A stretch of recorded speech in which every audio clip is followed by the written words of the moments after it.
ओम शांति। आज हम सुना रहे हैं कि दुनिया में ऐसे कई लोग हैं जिसमें खास जो युवाएं हैं उन्हों के मन में कभी ना कभी ये सूक्ष्म में संकल्प होता है कि क्या हम ऐसा करें जो दुनिया में और कोई ना किया हो। कुछ नया करने का उमंग होता है। हर बात में वो आगे करना चाहते हैं, अपना नाम रोशन करना चाहते हैं, दुनिया में महान व श्रेष्ठ बनने की इच्छा होती है। और जो माता पिता हैं उनको भी उनके बच्चों के लिए उनके मन में यह संकल्प होता है कि मेरा बच्चा नाम रोशन करे, महान बने, श्रेष्ठ बने। लेकिन उसके लिए क्या करना है? ज्यादातर लोग ये सोचते हैं कि पैसा होगा तो लोग ऊंचे नजर से देखेंगे, कोई हम बड़े पद पर होंगे तो लोग ऊंचे नजर से देखेंगे। लेकिन आप जानते हैं दुनिया में ऐसे पैसे वाले, ऐसे बड़े पद वाले दुनिया में बहुत है, लेकिन उनको महान नहीं कहा जाता है। महान उनको कहा जाता है जिनकी महानता की लोग चर्चा करते हो। उस प्रकार के महान हम कैसे बने, उस प्रकार की महानता हम कैसे लाए। और आप इस बात को भी जानते हैं संसार में कोई भी महान बने हैं, कोई महान कर्तव्य करके ही वो महान बने हैं, कोई श्रेष्ठ कर्तव्य करके ही वो महानता को प्राप्त करते हैं। और श्रेष्ठ कर्तव्य का जो आधार है वो है हमारे में जो श्रेष्ठ भावनाएं उत्पन्न होती हैं। जितने हमारे में श्रेष्ठ भावनाएं होती हैं उतना ही हमारा कर्म महान होता है। तो हमारे में श्रेष्ठ भावनाएं उत्पन्न हम कैसे करें, उसकी सहज विधि है। जो संसार में महान बनकर गए हैं हम उन्हों को जाने, उन्हों की एक्टिविटी को जाने, किन बातों से उनकी महानता हुई, क्या उनकी एक्टिविटी थी, क्या उनकी महानता थी, क्या उन्हों की विशेषता थी। हम उनकी विशेषता को जाने तो उनकी विशेषता महानता को अगर हम सामने रखेंगे तो वो हमारे में महानता जागृति करने में वो हमें प्रेरणा देती रहेगी। इसलिए उनकी विशेषता को हम जाने। उदाहरण के तौर पर जो ब्रह्मा कुमारी संस्था की जो मुख्य प्रशासिका दादी प्रकाशमणि जी थे, उनकी एक दो बात हम सुना रहे हैं। एक बार दादी जी कुछ मेहमानों से मिलकर उन्हों को टोली वगैरह खिलाकर विदाई देकर जस्ट दादी जी जो पांडवन के मेडिटेशन हॉल है उस हॉल के नीचे आए थे। और दादी जी के साथ एक छोटी बहन थी, उनके साथ एक टोली का डब्बा था। और दादी जी को वहां देखकर एक दो करते करते 4-5 मधुबन निवासी भाई वहां इकट्ठे हो गए थे। तब दादी जी ने उन भाइयों को मिलकर दादी जी ने कहा कि इस डब्बा में एक ही टोली का पीस है, आप लोगों में से मैं किसको दूं। फिर दादी जी ने मेडिटेशन हॉल के सीढ़ियों को देखा जिसमें नीचे से ऊपर तक 18 सीढ़ियां हैं। दादी जी ने उन भाइयों को सीढ़ियों को दिखाकर कहा जो इन सीढ़ियों के बीच में 3 बार पांव रखकर पूरी सीढ़ियों को पार करेंगे उनको ये टोली का पीस मिलेगा। दादी जी की ये बात सुनकर सभी बड़े उमंग में आ गए थे, कंपटीशन में आ गए थे कि कौन ये टोली का पीस जीतेगा। करके सभी ने वो प्रयास किया। किसी ने 4 बार पांव रखकर पार किया, कोई ने 5 बार पांव रखकर पार किया। सिर्फ एक ही भाई था जो 3 बार पांव रखकर पूरी सीढ़ियों को पार किया।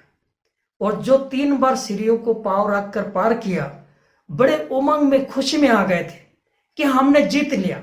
करके बड़े उमंग से दादी के सामने आए और गर्व से दादी को कहने लगे, दादी जी हमने 3 बार पांव रखकर पार किया, हमने टोली को जीत लिया। दादी जी उनको इशारा किया, नहीं तुम भी फेल हो गए। सुनकर बड़ा वो गर्व से कहने लगे, नहीं दादी जी हमने 3 बार पांव रखकर पार किया। तो दादी जी कहा, नहीं तुम सभी फेल हो गए। तो सभी दादी जी को देखने लगे, कैसे? दादी जी ने कहा, आप सभी ये मन में क्यों रखा कि ये जो टोली का पीस है वो सिर्फ मुझे ही मिले। और आप सभी ने ये सीढ़ियों को पार करने के लिए मेहनत की, सभी ने एक दूसरे से कंपटीशन में आ गए। मन में ये क्यों रखा?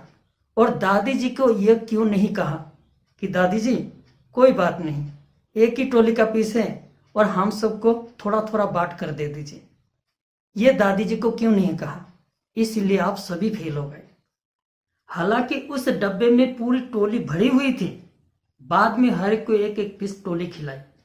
अर्थात दादी जी का ये कहना है कितनी भी अच्छी चीज हो, भले वो थोड़ी हो, लेकिन कभी भी हम कंपटीशन में ना आए और हमारे मन में ये कभी भी ना आए कि ये सिर्फ मुझे मिले। जो भी अच्छी चीज हो, भले थोड़े हो, लेकिन हमारे मन में सबके प्रति स्नेह हो, सबके प्रति एक जैसा भावना हो कि ये सबको, हम सबको एक जैसा मिले, सबको बांट कर लेने के लिए वो भावना हो। अगर ऐसी भावना हमारे में उत्पन्न हो जाए तो हम महान कैसे ना बने।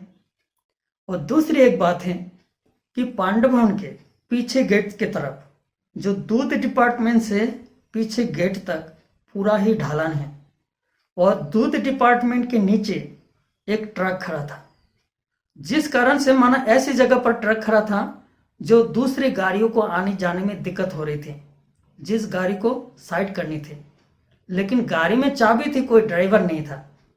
तो एक भाई ने कहा, दादी जी मैं साइड कर दूं, मेरे पास ड्राइविंग लाइसेंस है।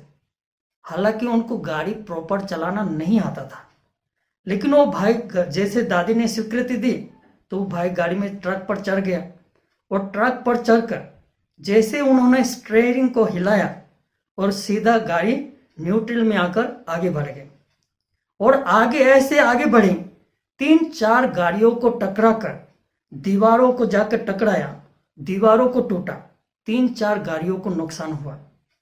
लेकिन ये दृश्य को देखकर वो भाई को कुछ नहीं हुआ, लेकिन दादी जी उनको कुछ नहीं कहा। और ठीक दोपहर में दादी जी उस भाई को, दादी जी अपने कमरे में बुलाया। वो भाई तो डर के मारे में पसीना पसीने हो रहा था। पता नहीं आज दादी जी हमें क्या बोलेंगे, पता नहीं दादी जी हमें क्या करेंगे। भय से वो पसीना पसीना हो रहा था। और दादी जी के बुलावे पर दोपहर में वो दादी जी के कमरे में जाता है, और दादी जी उनको एक कुर्सी पर बिठाते हैं, और दादी जी उनको दृष्टि देते हैं। कम से कम 5 मिनट उनको दृष्टि दिया, और वो भाई भय से दृष्टि ले ही रहे थे, पता नहीं दादी जी क्या बोलेंगे। लेकिन दादी जी ने उनको एक शब्द भी नहीं बोला, गुस्से में कोई आंख भी नहीं दिखाया। क्या घटना घटी थी वो मन में याद तक भी उनको नहीं दिलाया। उनको एक टोली का पीस देकर वहां से उनको विदाई दे दिया। उसके बाद उनको आकर कितना हल्का वो महसूस हुआ, कितना दादी जी के प्रति उनको श्रद्धा, कितना प्यार उत्पन्न हुआ। वो आज तक वो बातें वर्णन करते हैं। अर्थात दादी जी ने अपने कर्मों से ये शिक्षा दी, अगर सामान नुकसान हो जाता है, सामान फिर से बन सकता है। दीवार अगर दरार बैठ जाती है, टूट जाते हैं, फिर से दीवार खड़ी हो सकती है, नई दीवार हो सकती है। अगर दिल में दरार बैठ जाती है, दिल अगर टूट जाते हैं, तो उनको जोड़ना मुश्किल होता है। संबंध अगर टूट जाता है, संबंध को जोड़ना मुश्किल होता है। इसलिए सामान भले नुकसान हो जाए, हमारा संबंध नहीं टूटे, हमारे एक दूसरे में भावनाएं ना टूटे, ये हम ध्यान रखें। अगर इस प्रकार की भावनाएं अगर हमारे मन में आए और हमारे कर्मों में इस प्रकार के व्यवहार में आए, तो हम महान कैसे नहीं बनेंगे। हमारी महानता सबको तुरंत दिखाई देंगे। तो हम इस प्रकार की भावनाएं हमारे अंदर में लाए। ओम शांति।